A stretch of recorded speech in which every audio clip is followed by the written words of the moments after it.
ক্যারিয়ারের শেষ বেলায় মুশফিককে নিয়ে ক্রিকেট যেন লিখছে বিজয়ের গান। গত ২০ বছরে যে ক্রিকেটকে নিংড়ে দিয়েছেন নিজের পুরোটাই, সেই ক্রিকেট এবার মুশিকে নিয়ে গল্প লিখছে নতুন করে। দেশের হয়ে সর্বাধিক টেস্ট খেলা মুশফিককে শেষ বেলায়, তাই খালি হাতে ফেরায়নি ক্রিকেট। লর্ডস থেকে গল ২২ গজের ধুলোও জানে এদেশের ক্রিকেটে মুশফিক স্পেশাল। সুর সুখের হোক কিংবা বেদনার, যখন শেষের বাঁশি বাজে তখন মনে গেঁথে যায় প্রতিটি স্পন্দন। লাল সবুজের ক্রিকেটে মুশফিকের চলছে সেই সায়ান্ন। তাই তো গলে শতক হাঁকিয়ে দিন শেষে ক্যারিয়ারের শেষ ইনিংসগুলোকে আবেগের সুতোয় বেঁধেছিলেন মুশি।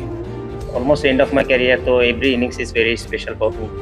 তো আমি চেষ্টা করি ম্যাক্সিমাইজ করার, নিজেকে 100% ট্রাই করে প্রিপারেশন নেওয়ার, এবং আমার সামনে যে অপরচুনিটি আসে ওটা গ্র্যাব করার চেষ্টা করি। তো অনেক সময় হয়, অনেক সময় হয় না।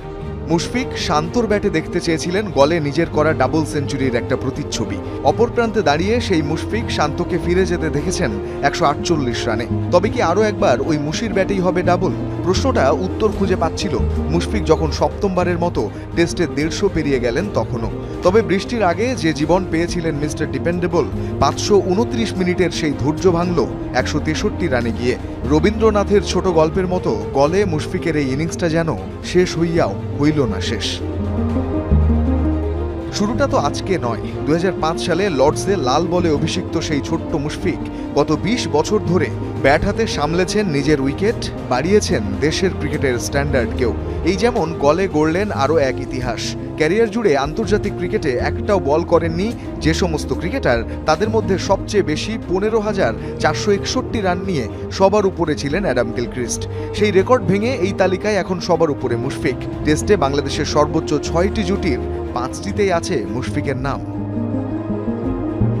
কতটা পথ পাড়ি দিলে একজন মুশফিক হওয়া যায়? ক্রিকেটের প্রতি কতটা নিবেদন থাকলেই কেবল দেশের হয়ে সর্বাধিক টেস্ট খেলা যায়? গত ২ দশকে মাঠের বাইরের মুশফিককে কতবার দেখেছেন শিরোনাম হতে?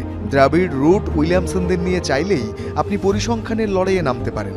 তবে এদেশের ক্রিকেটে শততম টেস্ট যাকে হাতছানি দিয়ে ডাকে, স্বয়ং গল যাকে খালি হাতে ফেরায় না, সেই মুশফিক তো বাংলাদেশের জন্য চুজেন ওয়ান।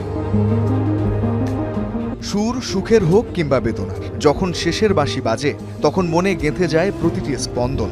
লাল সবুজের ক্রিকেটে মুশফিকের চলছে সেই সায়ান্ন। তাই তো গলে শতক হাঁকিয়ে দিন শেষে ক্যারিয়ারের শেষ ইনিংসগুলোকে আবেগের সুতোয় বেঁধেছিলেন Mushi. Almost end of my career, তো every innings is very special for me. তো আমি চেষ্টা করি ম্যাক্সিমাইজ করার, নিজেকে 100% ট্রাই করে প্রিপারেশন নেওয়ার, এবং আমার সামনে যে অপরচুনিটি আসে ওটা গ্র্যাব করার চেষ্টা করি। তো অনেক সময় হয়, অনেক সময় হয় না। মুশফিক শান্তর ব্যাটে দেখতে চেয়েছিলেন গলে নিজের করা ডাবল সেঞ্চুরির একটা প্রতিচ্ছবি। অপর প্রান্তে দাঁড়িয়ে সেই মুশফিক শান্তকে ফিরে যেতে দেখেছেন ১৪৮ রানে। তবে কি আরও একবার ওই মুশির ব্যাটেই হবে ডাবল? প্রশ্নটা উত্তর খুঁজে পাচ্ছিল মুশফিক যখন সপ্তমবারের মতো টেস্টে ১৫০ পেরিয়ে গেলেন তখনও।